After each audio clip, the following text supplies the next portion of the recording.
que seria do homem moderno sem sua agenda? Uma pessoa bem organizada consulta 20 vezes por dia.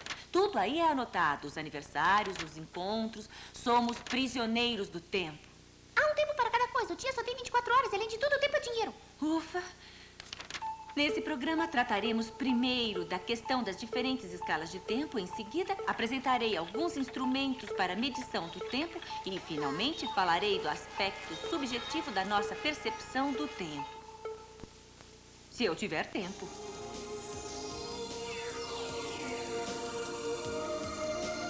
Versão brasileira BKS.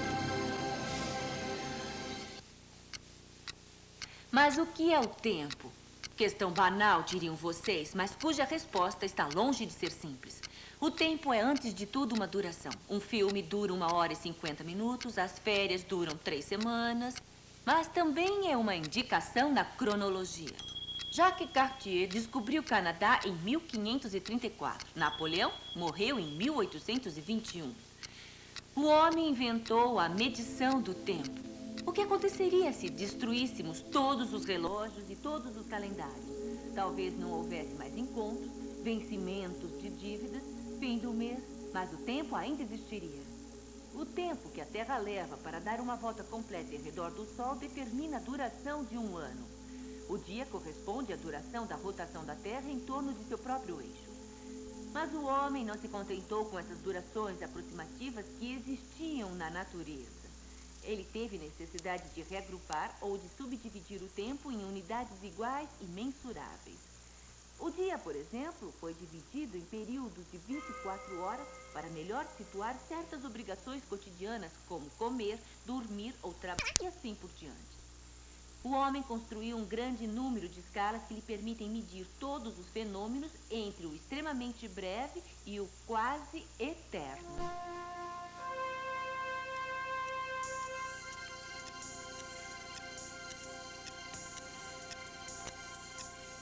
Não calculamos a idade do universo em segundos, como também não calculamos nossa idade em bilhões de anos. O homem atual é capaz de conceber e de medir quantidades de tempo imensamente pequenas e imensamente grandes. Portanto, ele deve recorrer a diferentes escalas de tempo para descrever o mundo em que vive.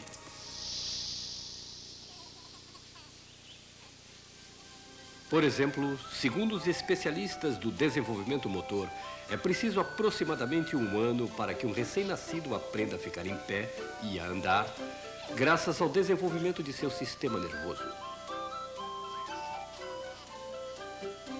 Os demógrafos, por outro lado, avaliam nossa expectativa de vida em dezenas de anos. Nos países desenvolvidos, esta é de aproximadamente 75 anos, enquanto que nos países em desenvolvimento é só de 51 anos.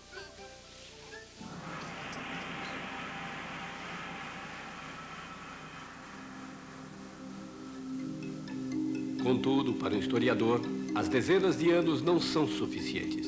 Eles precisam de centenas de anos, às vezes mais, para explicar as grandes descobertas. Assim, um historiador das ciências lhes diria que a primeira máquina a vapor tem aproximadamente 200 anos e que os objetos indispensáveis aos nossos dias foram inventados há cerca de 100 anos.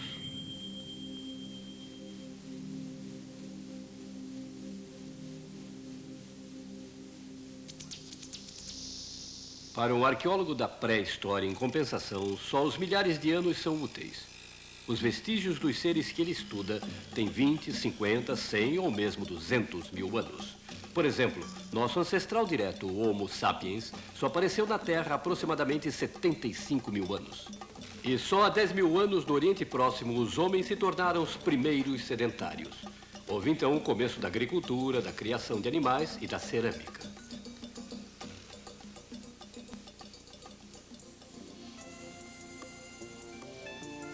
No entanto, a escala dos milhares de anos é insuficiente para um paleontólogo encarregado de estudar os primeiros seres vivos do nosso planeta.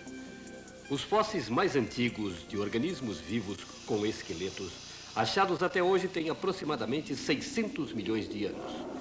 E há 225 milhões de anos, os dinossauros apareciam na Terra para desaparecer há 65 milhões de anos.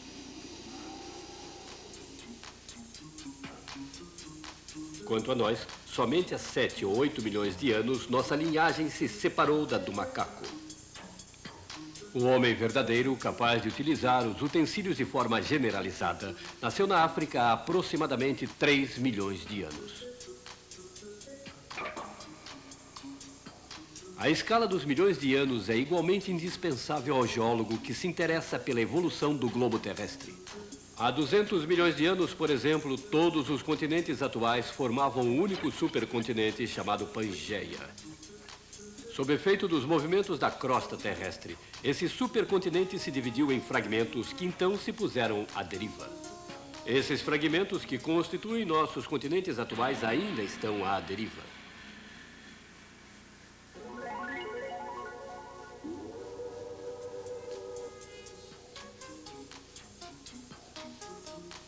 Mas nosso mundo tem um passado ainda mais longínquo, e é em bilhões de anos que um astrofísico deve contar para compreendê-lo. Há 15 ou mesmo 18 bilhões de anos, o universo nascia de uma imensa explosão, o Big Bang. A idade da Terra é atualmente estimada em 4 bilhões e 600 milhões de anos.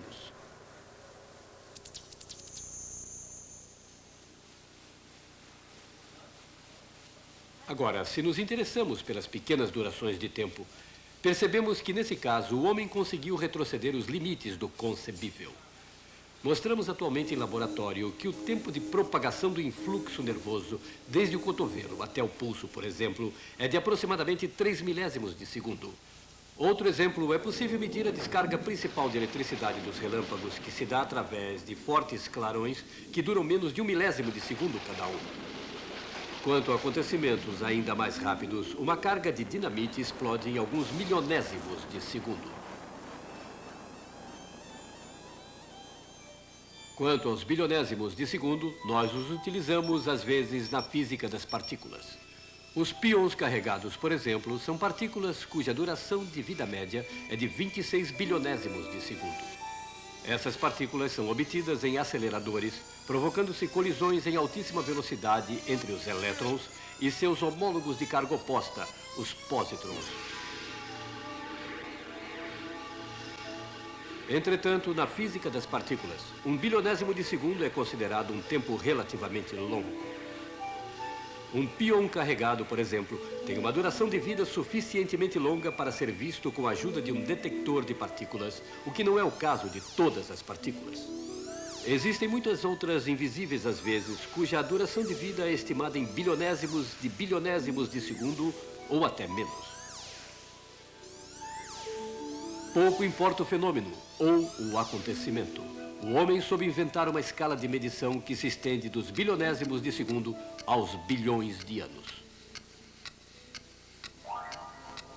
Felizmente, todas essas unidades são praticamente universais, mas nem sempre foi assim. Um dos primeiros calendários conhecidos foi criado na Mesopotâmia 2000 anos antes de Cristo. Era um calendário lunar, baseado no tempo de revolução da Lua em torno da Terra. O ano continha 12 lunações de 29 dias e meio cada uma, o que dava um ano de 354 dias. Mas já que a Terra leva 365 dias para dar a volta em redor do Sol, havia, portanto, uma diferença de 11 dias cada ano, que os sacerdotes corrigiam acrescentando regularmente meses suplementares. O ano de 365 dias nos vem dos egípcios. Foi Júlio César, retornando do Egito, que o impôs ao Império Romano. Antes dele, o calendário romano era um calendário lunar de 355 dias. E os políticos introduziam sempre correções destinadas muito mais a prolongar seu reinado do que a acompanhar a trajetória dos astros. Júlio César decretou que o ano 46 a.C. teria 445 dias e que daí em diante o mês de fevereiro teria um dia a mais a cada 4 anos. O ano bissexto acabava de ser inventado. O calendário de Júlio César permaneceu praticamente inalterado até a Idade Média, mas no século XV o calendário estava adiantado em relação ao movimento do Sol.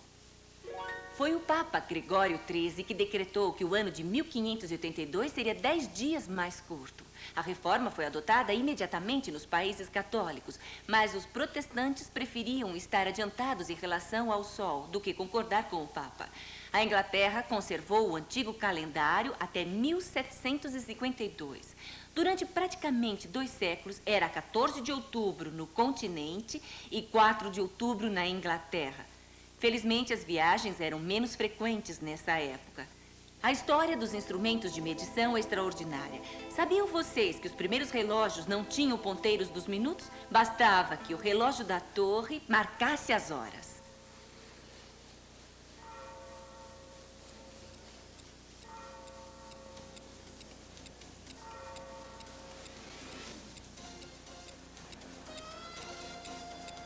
Consultar nosso relógio, um relógio pregado na parede, é para nós um gesto cotidiano e natural.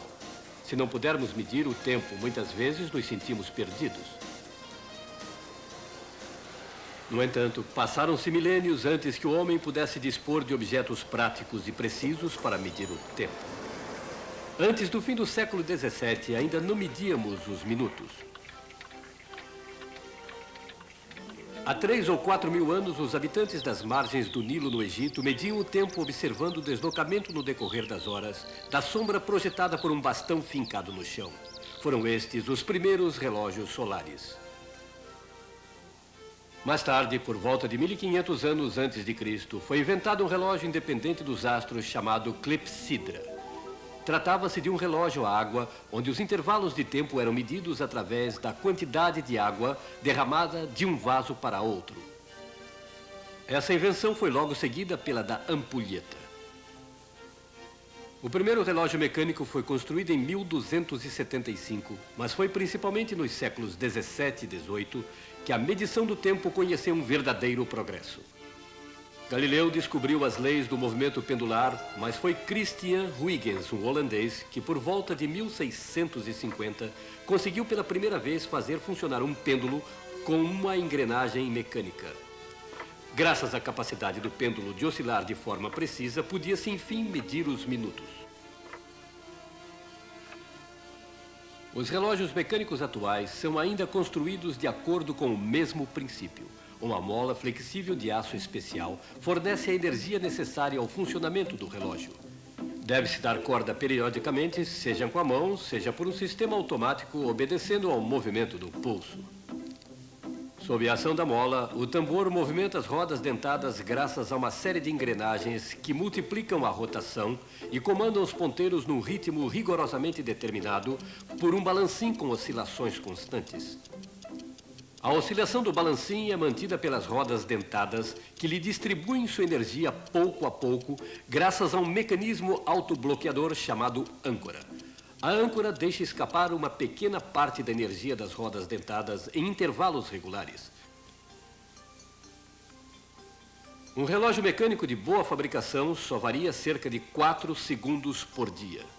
Em busca de maior precisão, utilizamos há cerca de 30 anos a regularidade vibratória do quartzo, em substituição ao balancim espiral do relógio mecânico. O quartzo é um cristal que possui a propriedade de poder vibrar numa frequência própria e de forma regular. Os primeiros dispositivos utilizavam quartzo natural, mas hoje usamos quartzo sintético, que possui frequências bem precisas. A pilha gera uma corrente elétrica que faz vibrar o quartzo numa frequência padronizada de 32.768 vibrações por segundo. Esta frequência é em seguida dividida 15 vezes por 2 por meio de um circuito integrado até se obter um sinal, por exemplo. A esse sinal, a corrente da pilha passa pelo circuito impresso para acionar o motor que avança 1 passo por segundo. Esse motor movimenta uma série de engrenagens. Graças ao desenvolvimento de circuitos integrados miniaturizados, o mecanismo pode ser colocado numa caixa de alguns milímetros de diâmetro e de 1/10 de milímetro de espessura. A leitura da hora se fará por meio de ponteiros movimentados por rodas dentadas que reduzem a velocidade, semelhantes ao relógio mecânico, ou por um mostrador de cristal líquido, funcionando no vácuo por meio de uma tensão elétrica. Um cristal líquido é um líquido orgânico cujas moléculas têm uma forma alongada. Normalmente, estas moléculas estão desordenadas. Submetidas a uma tensão elétrica, elas se orientam paralelamente umas às outras, modificando a direção da luz que as atinge. Um filtro polarizante colocado sob o cristal líquido permite a leitura da hora.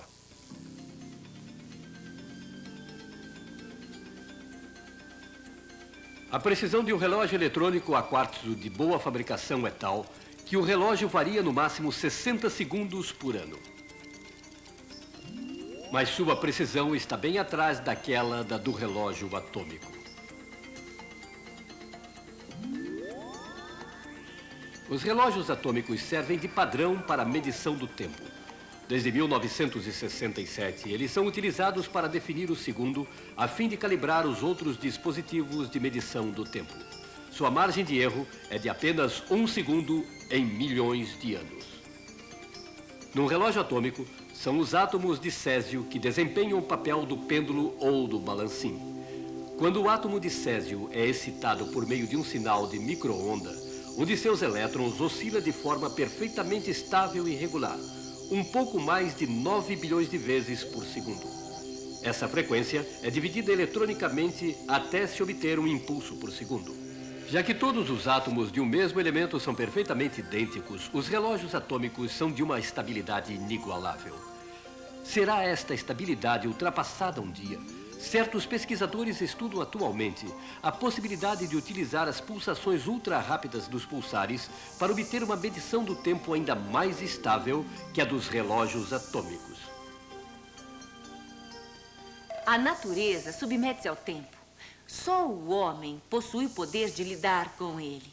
A memória nos permite mergulhar no passado e a imaginação nos dá o poder de nos projetarmos no futuro. Mas há um lugar onde o homem se torna um mestre absoluto do tempo. É no cinema. O corte permite suprimir sequências inteiras de acontecimentos e dar com toda a liberdade saltos no tempo. Não temos a necessidade de ver a personagem estacionar seu carro diante de um prédio, andar num corredor e abrir a porta de um apartamento. Basta ver a personagem parar na frente do prédio e entrar no apartamento para saber o que se passou. Mas o que é evidente para o espectador de hoje nem sempre foi assim. Temos apenas que lembrar a época dos filmes mudos. Víamos entre as cenas um cartão preto no qual estava escrito 3 dias mais tarde, 3 meses mais tarde. Ou ainda um calendário com folhas voando ao vento. Mesma coisa com as lembranças ou com as projeções no futuro. Não faz muito tempo, a imagem se tornava esfumada e uma música de sonho acompanhava a cena. Hoje em dia, essas transições são inúteis. O diretor pode brincar como quiser com o tempo. E nós também, pois nossa experiência com o tempo é profundamente subjetiva.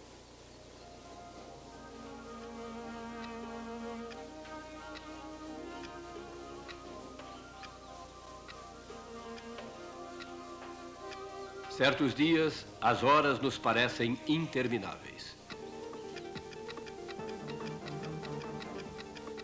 Em outros dias, elas parecem correr numa velocidade louca. O que acontece? Simplesmente porque nossa apreciação do tempo é extremamente influenciada por inúmeros fatores psicológicos e fisiológicos.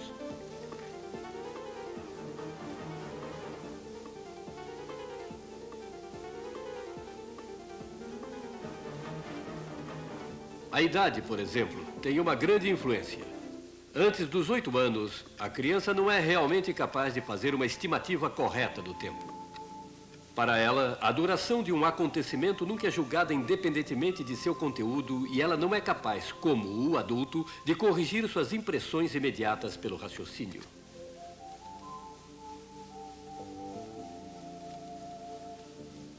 Por exemplo, sua noção de tempo está intimamente ligada ao resultado da ação e ao esforço proporcionado.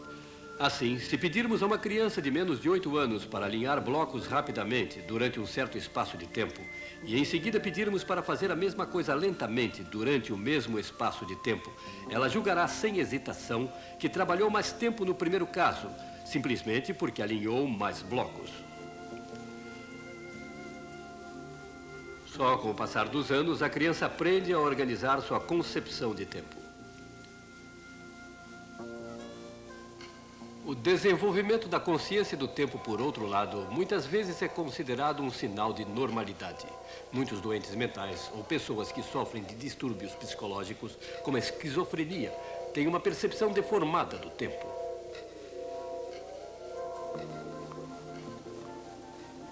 De um modo geral, um dos primeiros fatores que influenciam nossa apreciação da duração do tempo é a motivação. Por exemplo, uma costureira cuja tarefa consiste em repetir sem parar os mesmos gestos, achará que o tempo passa mais lentamente do que um diretor totalmente envolvido na sua produção.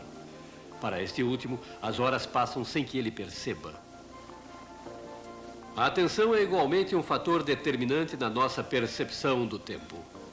Assim, a costureira que pode executar sua tarefa automaticamente, portanto, prestando mais atenção nas horas que passam, acha sempre seu dia mais longo.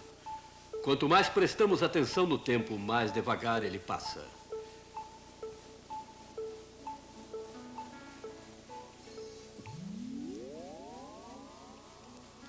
Em compensação, o diretor ocupado com a preparação do roteiro, com o ensaio dos atores, ou com seu diretor de fotografia, não presta atenção no tempo. Para ele, os dias são sempre muito curtos.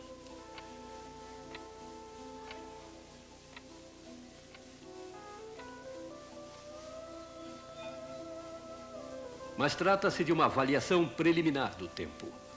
O resultado é outro, quando avaliamos depois a duração de um período de nossa vida. Os dias parecem curtos para o diretor, mas depois que passam, a duração da produção de uma série de televisão lhe parece longa, tendo exigido muito tempo, pois ele fez muitas coisas diferentes.